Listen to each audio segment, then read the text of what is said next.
Pernah nggak sih baru aja gajian tapi rasanya uang numpang lewat gitu doang? Belum tengah bulan, saldo tinggal doa. Padahal ngerasa gak beli barang mewah, gak shopping besar-besaran, tapi uang tetap habis. Kalau ibu-ibu di rumah pernah ngerasa kayak gitu, tenang, karena ternyata masalahnya bukan selalu penghasilan kecil. Kadang ada kebiasaan kecil yang diam-diam bikin keuangan bocor setiap hari. Di video ini, aku bakal bahas 7 kesalahan keuangan yang paling sering dilakukan ibu rumah tangga tanpa sadar dan gimana cara memperbaikinya pelan-pelan. Sebelum lanjut, jangan lupa klik like dan subscribe dulu ya, karena di channel ini kita akan belajar ngatur uang rumah tangga dengan cara yang realistis, sederhana, dan gak bikin stres. Dan coba tulis di kolom komentar, uang paling cepat habis biasanya buat apa nih mama? Aku pengen baca cerita emak-emak semuanya. Kalau aku biasanya yang paling cepat habis itu buat kebutuhan dapur dan jajan anak. Kesalahan yang pertama paling sering terjadi adalah belanja tanpa daftar. Awalnya cuma beli telur sama minyak aja niatnya nih dari rumah. Pulangnya bawa cemilan, minuman, roti, diskonan, dan barang lucu yang sederhana tapi gak punya kepentingan dalam pembelanjaan kita. Masalahnya bukan karena kita itu sebagai ibu-ibu atau sebagai emak-emak itu boros, tapi otak kita itu gampang tergoda kalau lihat promo ya kan, apalagi di minimarket. Makanya sebelum belanja biasakan tulis kebutuhan dulu. Bahkan catatan sederhana di HP itu udah sangat membantu banget. Karena kalau nggak punya batas, uang akan selalu menemukan cara untuk keluar dari dompetnya. Uang tahu ya pintu-pintunya kemana. Poin kedua, kesalahan kedua yaitu semua uang dicampur jadi satu. Wow, ini. Uang belanja dicampur, uang listrik, uang kontrakan, uang jajan anak, uang jajan kita, bahkan uang tabungan ikut terpakai, dicampur begitu aja kayak gado-gado. Akhirnya kita merasa uang banyak, padahal sebenarnya itu uang punya kebutuhan lain. Mulai sekarang kita harus coba pisahkan minimal jadi 3 bagian kayaknya nih. Pertama, kebutuhan harian. Kedua, tagihan, kontrakan kayak listrik kayak gitu. Dan tabungan. Tabungan itu harus jadi pemisah yang pertama. Kalau perlu, pakai amplop atau rekening yang berbeda. Kalau aku pakai dompet yang udah ada pemisah-pemisahnya gitu loh. Dan percaya deh, keuangan terasa lebih ringan kalau uang punya tugas masing-masing, apalagi kalau ditutup ke pintu keuangan masing-masing. Selanjutnya nih, yang ketiga.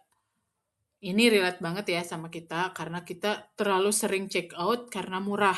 Ya kan apalagi kalau di tanggal-tanggal cantik. Biasanya alasannya ya mumpung diskon, mumpung gratis ongkir, murah banget soalnya. Padahal barang murah yang tidak dibutuhkan tetap bikin boros, ya enggak? Coba hitung, kalau check out yang kecil-kecil aja, yang 5.000, 10.000. Kalau check out-nya setiap hari, sebulan bisa-bisa setengah dari gaji kita kepakai hanya untuk check out yang sebenarnya kita nggak butuh-butuh banget. Bukan berarti gak boleh buat save reward ya, tapi biasakan hanya ke diri sendiri. Tanya ke diri sendiri, aku butuh nggak sih barang-barang ini? Atau cuma pengen doang? Yang keempat, kita tidak mencatat pengeluaran kecil. Yang bikin bingung, kenapa uangnya habis? Uangnya kemana ya? Itu kita bingung banget di situ. Padahal penyebabnya justru pengeluaran kecil yang dianggap sepele. Jajan cilok, jajan es krim 2.000, top up game kalau anaknya suka main game, ngopi, ongkir, terus cemilan-cemilan. Ya itu kayak cilok, sedikit-sedikit tapi kalau rutin tiap hari lumayan kan, 5.000 sehari, 10 hari 50.000. 30 hari 150.000 buat cilok doang. Mulai coba catat pengeluaran selama 7 hari aja dulu deh. Kita challenge nih diri kita sendiri. Nanti mama bakal tahu, bakal kaget bahkan. Ternyata kebocoran terbesar sering datang dari hal-hal yang kecil kayak tadi, cilok atau jajan es kayak yang 1.000 2.000 gitu deh. Tapi kalau anaknya 5, jadi 5.000 sekali jajan cilok. Kalau 1.000. Dan aku tahu banget ya, kita nih jadi ibu rumah tangga itu nggak mudah. Kadang kita harus mikirin dapur tetap ngebul, anak tetap senang, rumah tetap jalan, meskipun kondisi keuangan lagi sangat sempit-sempitnya. Makanya, belajar ngatur uang itu bukan soal pelit ya, tapi soal bikin keluarga tetap aman, nyaman, dan tentram. Ini soal keuangan, ini lagi berat-beratnya ya kan kita di 2026 ini. Yang kelima, nih, kesalahan yang kelima yaitu tidak menyiapkan dana darurat. Karena hidup itu penuh kejutan. Tiba-tiba anak sakit, tiba-tiba motor rusak, tiba-tiba ada tetangga yang menikahin anaknya. Ada kebutuhan mendadak yang kita nggak prediksi sama sekali. Kalau nggak punya cadangan, akhirnya kita gali lubang, tutup lubang. Ini berbahaya. Mulai dari kecil, nggak apa-apa, kita harus menyiapkan dana darurat itu. Misalnya 10.000 sehari kalau mampu, kalau 2.000 sehari juga bisa di tabungan anak-anak di sekolah. Kan lama-lama jadi penyelamat yang, yaitu yang kecil itu, 2.000 sehari, 3.000 sehari. Kalau 10 hari kan 30.000. 30 hari udah 150.000. Bener gak sih gitu hitungnya? 30 hari sekian lah. Kadang tekanan terbesar itu emang dari hal yang lain. Kalau yang kecil-kecil itu jadi penyelamat, ada juga yang bikin tekanan terbesar yang lain yang menggoda keuangan kita, yaitu gengsi dan FOMO. Kadang ini jadi tekanan terbesar kita ya loh, apalagi dari media sosial.